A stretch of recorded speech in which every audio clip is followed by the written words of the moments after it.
B R ಟ್ಯುಟೋರ್ YouTube ಚಾನಲ್ಗೆ ಸ್ವಾಗತ. ಇವತ್ತಿನ ಒಂದು ವಿಡಿಯೋದಲ್ಲಿ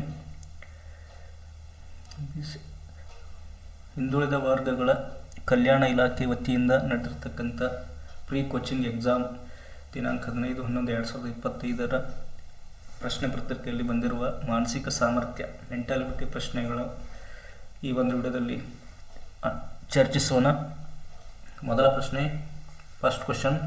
ಎಕ್ಸ್ನು ವಾಯ್ಗಿಂತ 2 ಪಟ್ಟು ವೇಗವಾಗಿ ಕೆಲಸ ಮಾಡುತ್ತಾನೆ. ವಾಯ್ ಏಕಾಂಗಿಯಾಗಿ ಒಂದು ಕೆಲಸವನ್ನು ಮುಗಿಸಲು 30 ದಿನಗಳನ್ನು ತೆಗೆದುಕೊಳ್ಳುತ್ತಾನೆ. ಹಾಗಾದರೆ ಎಕ್ಸ್ ಮತ್ತು ವಾಯ್ ಇಬ್ಬರು ಸೇರಿ ಆ ಕೆಲಸವನ್ನು ಮುಗಿಸಲು ತೆಗೆದುಕೊಳ್ಳುವ ದಿನಗಳೆಷ್ಟು? ಎಕ್ಸ್ ಮತ್ತು ವಾಯ್ ಒಂದು ಕೆಲಸ ಮಾಡಲಿಕ್ಕೆ ಎಕ್ಸ್ ಎಂಬ ವ್ಯಕ್ತಿ ಏನು ಮಾಡತ್ತಾನಂದ್ರೆ ವಾಯ್ಗಿಂತ 2 ಪಟ್ಟು ಬೇಗ ಕೆಲಸ ಮಾಡ್ತಾನೆ. ಅಂದ್ರೆ ಅವ್ರ ಕೆಲಸದ ಸಾಮರ್ಥ್ಯ ಏನೈತೆ ಅಂದ್ರೆ ಎಕ್ಸ್ ಮತ್ತು ವಾಯ್ದ.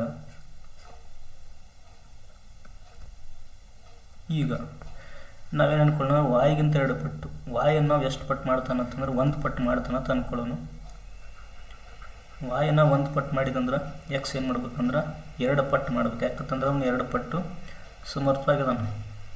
ಅಂದ್ರೆ ಇದ್ರ ಅರ್ಥ ವಾಯನ್ನು ನಾವು 2 ದಿವಸದಾಗ ಒಂದು ಕೆಲಸ ಮಾಡಿದಂತಂದ್ರೆ ಎಕ್ಸ್ ನಾವು 1 ದಿವಸನಾಗ ಮಾಡ್ತಾನೆ. ಯಾಕಂದ್ರೆ ಇವನ ಸಾಮರ್ಥ್ಯ ಜಾಸ್ತಿ ಐತಿ. ನೆಕ್ಸ್ಟ್, ಈಗ ಇದು ಕೆಲಸದ ಸಾಮರ್ಥ್ಯದ ಅನುಪಾತ. ಇದು ನೆಕ್ಸ್ಟ್ ಇಲ್ಲಿ ಕಾಲ ಬಂದಾಗ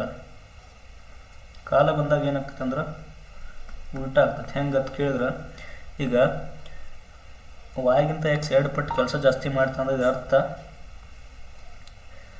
ಅರ್ಥ ಏನಂತಂದ್ರೆ ಈ 1 ದಿವಸದ ಕೆಲಸ ಮುಗಿಸಿದಾಗ ವಾಯ ನಾವೇನು ಮಾಡ್ತಾನೆ 2 ದಿವಸದಲ್ಲಿ ಮಾಡಿ ಮುಗಿಸುತ್ತಾನೆ. ಅದರ ಇಲ್ಲಿ ಏನಾಗ್ತೈತೆ ಅಂದ್ರೆ ಸಮಯ ಜಾಸ್ತಿ ಆದಂಗೆ, ಸಾಮರ್ಥ್ಯ ಹೆಚ್ಚಾದಂಗೆ ಆ ಒಂದು ಕೆಲಸವನ್ನು ಪೂರ್ಣಗೊಳಿಸಲು ಸಮಯ ಏನಾಗ್ತದೆ ಅಂದ್ರೆ ಕಡಿಮೆ ಆಗ್ತದೆ. ವಿಲೋಮಾನುಪಾತ ಅಂತ ಕರಿತೀವಿ ನಾವಿಲ್ಲಿ. ಅದರ ವಾಯು ಏಕಾಂಗಿಯಾಗಿ ಒಂದು ಕೆಲಸವನ್ನು ಮುಗಿಸಲು 30 ದಿನಗಳನ್ನು ತೆಗೆದುಕೊಳ್ಳುತ್ತಾನೆ. ಇದೇ ಕೆಲಸವನ್ನು ಮುಗಿಸಲಿಕ್ಕೆ ವಾಯ್ ಎಷ್ಟು ದಿವಸ ತೊಗೋತಾನಂತಂದ್ರೆ 30 ದಿವಸ ತೊಗೋತಾನಂತ. ವಾಯ್ ಅಂದರೆ ಯಾರು ಇಲ್ಲಿ? ಈ ವ್ಯಕ್ತಿ ವಾಯ್ದು ಎಷ್ಟು ಆಗ್ತಿದ 30. ವಾಯ್ 30 ದಿನ ತೆಗೆದುಕೊಂಡಾಗ ಎಕ್ಸ್ ಎಷ್ಟು ದಿನ ತೆಗೆದುಕೊಳ್ಬೇಕು? ಅವನು ಅರ್ಧ ದಿವಸ. ನೀವು 2 ದಿವಸದಾಗ ಮಾಡ್ತಾನಂತಂದ್ರೆ ನೀವು 1 ದಿವಸದಾಗ ಮಾಡಬೇಕು. ಹಾಗಾಗಿ ಇಲ್ಲಿ ಎಷ್ಟಾಗ್ತೈತಿ? ಎಕ್ಸ್ದ 15 ದಿವಸದಲ್ಲಿ ಮಾಡಿ ಮುಗಿಸುತ್ತಾನೆ. ಎಕ್ಸ್ 15 ದಿನ, ವಾಯ್ 30 ದಿನ ಅಂದಂಗೆ ಆಯ್ತು. ಹಂಗಾರೆ ಇಬ್ಬರು ಸೇರಿ ಆ ಒಂದು ಕೆಲಸವನ್ನು ಪೂರ್ಣಗೊಳಿಸಲು ಎಷ್ಟು ದಿನ ತೆಗೆದುಕೊಳ್ಳುತ್ತಾರೆ ಅಂತಂದ್ರೆ ಇಲ್ಲಿ ನಾವು LCM ತಗೋಬೇಕು. 15 ಮತ್ತು 30ರ ಲಸ ಎಷ್ಟು ತಂದರೆ ಇಲ್ಲಿ 30. ಲಸ 30 ಆದಾಗ ಈಗ ಎಕ್ಸ್ನ ಎಷ್ಟು ದಿವಸದಾಗ ಮಾಡ್ತಾನೆ? 15 ದಿವಸದಾಗ ಮಾಡ್ತಾನೆ. 15ರಿಂದ ಇದಕ್ಕೆ ನಾವು ಭಾಗ ಮಾಡಬೇಕು. 15ಕ್ಕೆ ಭಾಗ ಮಾಡಿದೆವು ಅಂತಂದ್ರೆ, ಅಥವಾ ಇಲ್ಲೇ ತೊಗೊಂಡ್ಬಿಡೋ ನಾವಿಲ್ಲಿ 15 2 30. 15 2 30 ಆಗ್ತೈತಿ. ಅದೇ ರೀತಿ ವಾಯ್ದು ತಗೊಂಡಾಗ 31 30. ಮತ್ತು ವಾಪಸ್ ಏನು ಮಾಡ್ಬೇಕಂದ್ರೆ ಅದ್ರಿಗೆ ಸದ್ಯಕ್ಕೆ ಏನಾಗ್ತ, ಈಗ 15 ಎಕ್ಸನ್ನು 1 ಪಟ್ಟು ಕೆಲಸ ಮಾಡಿದ್ರೆ ವಾಯನ್ನು ನಾವು ಎಕ್ಸನ್ನು 1 ಪಟ್ಟು ಕೆಲಸ ಮಾಡಿದ್ರೆ ವಾಯನ್ನು 2 ಪಟ್ಟು ಕೆಲಸ ಮಾಡಿದಂಗೆ ಆಯ್ತು. ಇಲ್ಲಿ ಐತಲ್ಲ ಅನುಪಾತ. ಈ ಅನುಪಾತವನ್ನು ಇಬ್ಬರು ಸೇರಿ ಅಂತಂದ್ರೆ, ಇಬ್ಬರು ಸೇರಿ ಅಂದಾಗ ಇದನ್ನು ನಾವೇನು ಮಾಡ್ಕೋಬೇಕಂತಂದ್ರೆ ಇಲ್ಲಿ ಪ್ಲಸ್ ಮಾಡ್ಕೋಬೇಕು.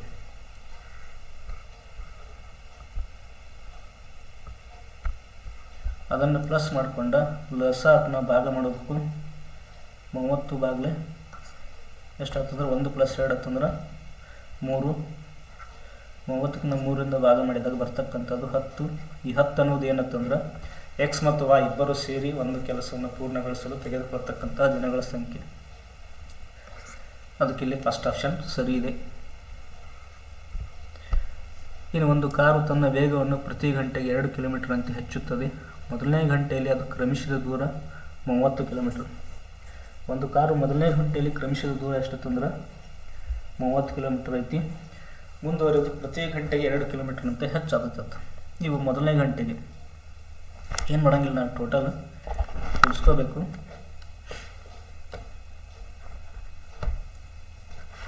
ಅಥವಾ ಇದು SSLC ಸಮಾಂತರ ಶ್ರೇಣಿಯ ಮೊತ್ತದ ಮೇಲೆ ಕೇಳಿರ್ತಕ್ಕಂಥ ಪ್ರಶ್ನೆನೂ ಆಗ್ಬೋದು. ನೋಡ್ರಿ, ಮೊದಲನೇ ಗಂಟೆಯಲ್ಲಿ ಕಾರ್ ಎಷ್ಟು ದೂರ ಹೋಗುತ್ತೆ ಅಂದ್ರೆ ಇಲ್ಲಿ ಕ್ರಮಿಸಿದ ದೂರ 30 ಕಿಲೋಮೀಟ್ರ್. 30 ಕಿಲೋಮೀಟ್ರ್. ಅದೇ ರೀತಿ ಎರಡನೇ ಗಂಟೆಯಲ್ಲಿ 2 ಕಿಲೋಮೀಟ್ರ್ ಜಾಸ್ತಿ ಅಂದ್ರೆ 32. ಅದೇ ರೀತಿ ಮೂರನೇ ಗಂಟೆಯಲ್ಲಿ ಮತ್ತೆ 2 ಕಿಲೋಮೀಟ್ರ್ ಜಾಸ್ತಿ ಆಯ್ತಂದ್ರೆ 34 ಕಿಲೋಮೀಟ್ರ್. ಅದೇ ರೀತಿ 4ನೇ ಗಂಟೆಯಲ್ಲಿ 2 ಕಿಲೋಮೀಟ್ರ್ ಜಾಸ್ತಿ ಅಂದಾಗ 36. 5ನೇ ಗಂಟೆಯಲ್ಲಿ 2 ಕಿಲೋಮೀಟ್ರ್ ಜಾಸ್ತಿ ಅಂದಾಗ 38. ಇನ್ನು ಮುಂದುವರೆದಿಲ್ಲ 6ನೇ ಗಂಟೆಯಲ್ಲಿ 2 ಕಿಲೋಮೀಟ್ರ್ ಜಾಸ್ತಿ ಅಂದಾಗ 40. 7ನೇ ಗಂಟೆಯಲ್ಲಿ 2 ಕಿಲೋಮೀಟ್ರ್ ಜಾಸ್ತಿ ಅಂದಾಗ 42. ಎಲ್ಲ 2 ಕಿಲೋಮೀಟ್ರನ್ನು ಸೇರಿಸ್ಕೊತ ಬರ್ಬೇಕು ನಾವಿಲ್ಲಿ. ಅದೇ ರೀತಿ 8 ಗಂಟೆಗೆ 44 ಕಿಲೋಮೀಟರ್. 9 ಗಂಟೆಗೆ 46 ಕಿಲೋಮೀಟರ್. ಕೊನೆಯದಾಗಿ 10 ಗಂಟೆಗೆ ಎಷ್ಟಾತಂದ್ರೆ ಇಲ್ಲಿ 48 ಕಿಲೋಮೀಟ್ರ್ ಆಗ್ತದೆ. ಒಟ್ಟು ದೂರ ಕೇಳ್ಯಾರ.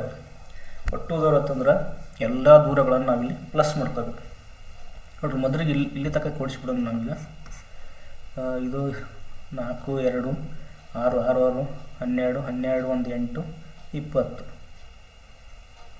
25, 3, 3, 3, 2, 3, 3, 3, 4, 3, 15, 15, 1, ಇದೊಂದು 2 ಅಂದ್ರೆ 17, 170 ಕಿಲೋಮೀಟ್ರ್ ಇದೆ. ನೆಕ್ಸ್ಟ್ ಇಲ್ಲಿ ಬಂದಾಗ 4, 4, 5 ಐತಿ. ಮೊದಲು ಇದನ್ನು ಕೊಡಿಸ್ಕೊಂಡು ಸೇಮ್ ಅದೇ ರೀತಿ ಇಲ್ಲಿ 4, 2, 6, 6, 6, 12, 12, 1, 8, 20, 20, 4, 4 ಇಲ್ಲೇ 20, 22, ಇದು 220 ಕಿಲೋಮೀಟ್ರ್ ಆಯಿತು. ಪ್ಲಸ್ ಇದನ್ನೊಂದು ನಾವಿಲ್ಲಿ ಏನು ಮಾಡ್ಕೋಬೋದು ಅಂತಂದ್ರೆ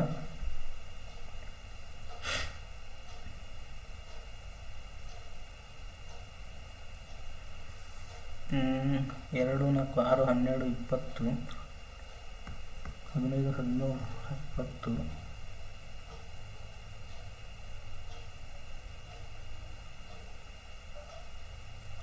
ಇದಕ್ಕೆ 170 ನಾವಿಲ್ಲಿ ಏನು ಮಾಡೋಣ ಅಂತಂದ್ರೆ ಕೂಡಿಸ್ಕೊಂಡ್ಬಿಡೋಣ. 170 ಕೂಡಿಸ್ಕೊಂಡಾಗ ಬರ್ತಕ್ಕಂಥ 10 ಗಂಟೆಗಳ ನಂತರ ಆ ಕಾರು ಚಲಿಸಿದ ದೂರ ಬರ್ತದೆ ನಮಗಿಲ್ಲಿ. ಇದು 0, 7, 2, 9, ಇದು 2, 1, 3, 390 ಕಿಲೋಮೀಟರ್.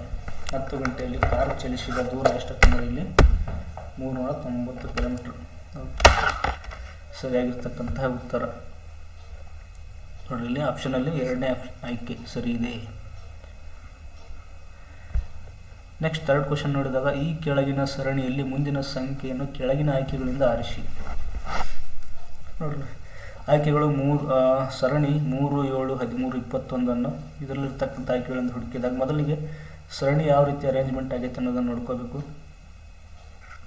3, 7, 13 ಮತ್ತು 21. ನೋಡ್ರಿ, ಇಲ್ಲಿ 3 ಇದ್ದದ್ದು 7 ಆಗ್ಬೇಕಂತಂದ್ರೆ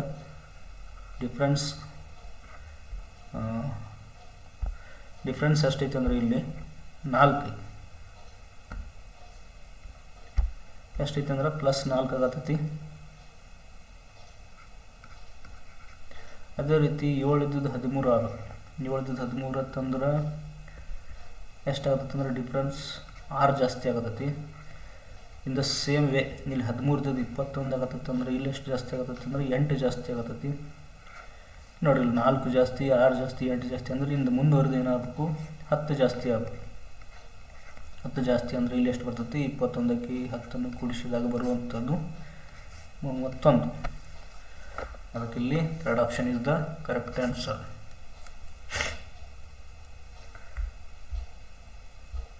ನೆಕ್ಸ್ಟ್ ಮುಂದುವರೆದು ನೋಡ್ರಿ.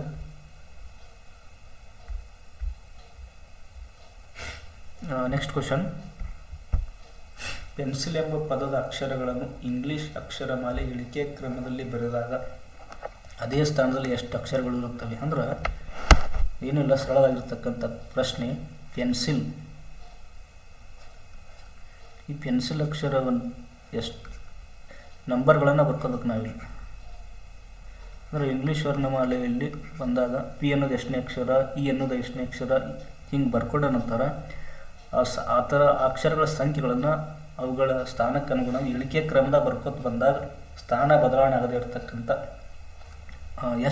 ಎಷ್ಟು ಅಕ್ಷರಗಳು ಸ್ಥಾನ ಬದಲಾವಣೆ ಆಗುವುದಿಲ್ಲ ಅಥವಾ ಎಷ್ಟು ಅಕ್ಷರಗಳು ಅದೇ ಸ್ಥಾನದಲ್ಲಿ ಬರ್ತಾವೆ ಅನ್ನೋದನ್ನು ನೋಡಬೇಕು. ಮೊದಲಿಗೆ ಇಲ್ಲಿ ಪಿ ಅನ್ನೋದು ಇಂಗ್ಲೀಷ್ ವರ್ಣಮಾಲೆಯಲ್ಲಿ ಎಷ್ಟನೇ ಅಕ್ಷರ ಅಂದರೆ ಇದು 16ನೇ ಅಕ್ಷರ ನೋಡ್ರಿ.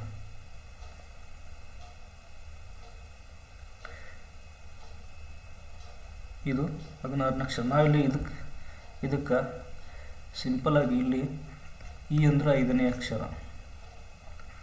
ಜೆ ಅಂದರೆ 10ನೇ ಅಕ್ಷರ, ಓ ಅಂದರೆ 15ನೇ ಅಕ್ಷರ, ಅದೇ ರೀತಿ ಟಿ ಅಂದರೆ 20ನೇ ಅಕ್ಷರ, ವಾಯ್ ಅಂತಂದ್ರೆ 25ನೇ ಅಕ್ಷರ. ಇನ್ನು ಇದ್ರ ಮುಂದೆ ಬರ್ತಕ್ಕಂಥ ಹಿಂದೆ ಮುಂದೆ ಮಾಡ್ಕೋಬೋದು. ಇಲ್ಲಿ ಪಿ ಅಂತ ಬರ್ತದೆ. ಪಿ ಅಂದರೆ ಓ ಆಗತ್ತಲೆ ನೆಕ್ಸ್ಟ್ ಪಿ ಬರ್ತೈತಿ. ಓ 15 ಐತಿ ಅಂದ್ರೆ ಪಿ 16 ಇರ್ತೈತಿ. ನೆಕ್ಸ್ಟ್ ಇ ಐತಿ. ಇನ ಬೆಲೆ ಎಷ್ಟೈತಂದ್ರೆ ಇಲ್ಲಿ ಇ 5ನೇ ಅಕ್ಷರ. ನೆಕ್ಸ್ಟ್ ಮುಂದಿರೋದು ಎನ್ 14ನೇ ಅಕ್ಷರ. ಎನ್ ಆಗಂತಲೇ ಓ ಬರ್ತೈತೆ ನೋಡ್ರಿ. ಓ 15 ಐತಿ ಅಂದ್ರೆ ಎನ್ ಅದ್ರ ಹಿಂದಿನ ಅಕ್ಷರ 14 ಆಗಲೇಬೇಕು. ಸಿ ಅಂದ್ರೆ 3ನೇ ಅಕ್ಷರ. ಐ ಅಂದರೆ 9ನೇ ಅಕ್ಷರ.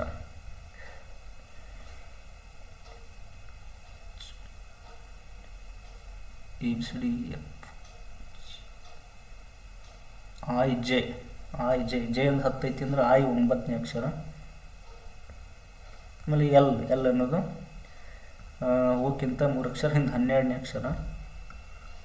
ಇದು ಇತರ ಈಗ ಸದ್ಯಕ್ಕೆ ನಾವೇನು ಮಾಡ್ಬೋದು ಅಂದ್ರೆ ಇಳಿಕೆ ಕ್ರಮದ ಬರೀಬೇಕು. ಇಳಿಕೆ ಕ್ರಮದ ಬರೀಬೇಕು ನೋಡ್ರಿ.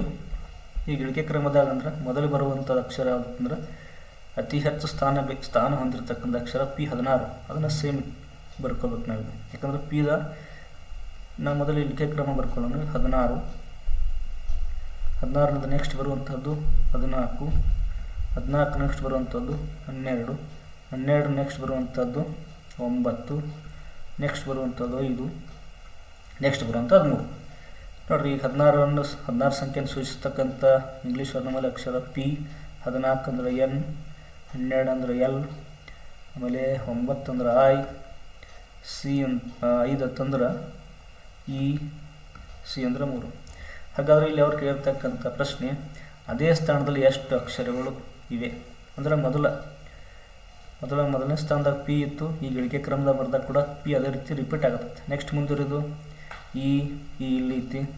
ನೆಕ್ಸ್ಟ್ ಇಲ್ಲಿ ಎನ್ ಇಲ್ಲಿದೆ, 3ನೇ ಸ್ಥಾನಕ್ಕಿದೆ. ಇಲ್ಲಿ 2ನೇ ಸ್ಥಾನಕ್ಕೆ ಬಂದಿದೆ. ಸಿ 4ನೇ ಸ್ಥಾನಕ್ಕಿದೆ. ಇಲ್ಲಿ ಕೊನೆಯ ಸ್ಥಾನ ಇದೆ. ನೋಡಕ್ಕೆ ಹೋದ್ರೆ ಅಂದರೆ ಯಾವ ರಿಪೀಟ್ ಆಗಿಲ್ಲ. ರಿಪೀಟ್ ಆಗದೆ ಆಗುವಂಥ ಅಕ್ಷರ ಒಂದೇ ಒಂದು, ಅದು ಯಾವುದಂತಂದ್ರೆ ಪಿ ಅಕ್ಷರ. ಅದಕ್ಕೆ ಇಲ್ಲಿ ಒಂದು ಅಕ್ಷರ ಪುನರಾವರ್ತಿತವಾಗಿದೆ. ಅದಕ್ಕೆ ಆಪ್ಷನ್ ಸೆಕೆಂಡ್ ಆಪ್ಷನ್ ಇದ್ದ ಕರೆಕ್ಟ್ ಆನ್ಸರ್. ಇವೆಲ್ಲ ಇದರ ಮುಂದುವರೆದ ಕ್ವಶನ್ಗಳನ್ನು ಮುಂದಿನ ವಿಡಿಯೋದಲ್ಲಿ ಚರ್ಚಿಸೋಣ. ಧನ್ಯವಾದಗಳು.